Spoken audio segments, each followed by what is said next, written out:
Dear brothers and sisters, I welcome you all to this program, Voice of Saints. Today, February 3rd, the Holy Catholic Church celebrates the feast of Saint Blaise. We know more about the devotion to Saint Blaise by Christians around the world than we know about the saint himself.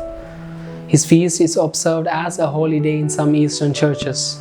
In AD 1222, the Council of Oxford prohibited servile labor in England on Blaise's feast day. The Germans and Slavs hold him in special honor, and for decades, many United States Catholics have sought the annual Saint Blaise blessing for their throat. We know that Bishop Blaise was martyred in his episcopal city of Sebastia, Armenia in AD 316. The legendary Acts of Saint Blaise were written 400 years later. According to them, Blaise was a good bishop, working hard to encourage the spiritual and physical health of his people. Although the Edict of Toleration, granting freedom of worship in the Roman Empire, was already 5 years old, persecution still raged in Armenia. Blaise was apparently forced to flee to the backcountry. There, he lived as a hermit in solitude and prayer. But he made friends with the wild animals. One day, a group of hunters seeking wild animals for the amphitheater stumbled upon Blaise's cave. They were first surprised and then frightened. The bishop was kneeling in prayer, surrounded by patiently waiting wolves, lions, and bears. The legend has it that as the hunters hauled Blaise off to prison, a mother came with her young son who had a fishbone lodged in his throat.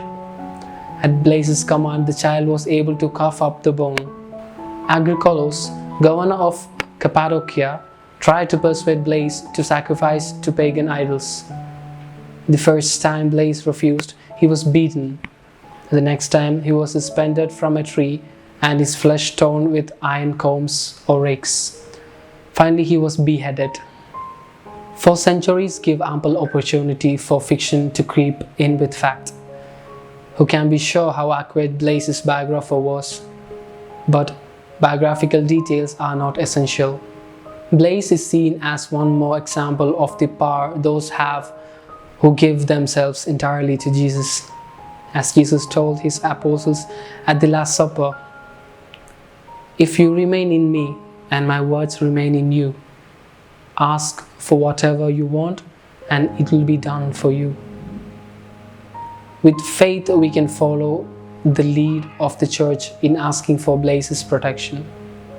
On behalf of Saint Fans Association members, I wish you a happy feast. Amen.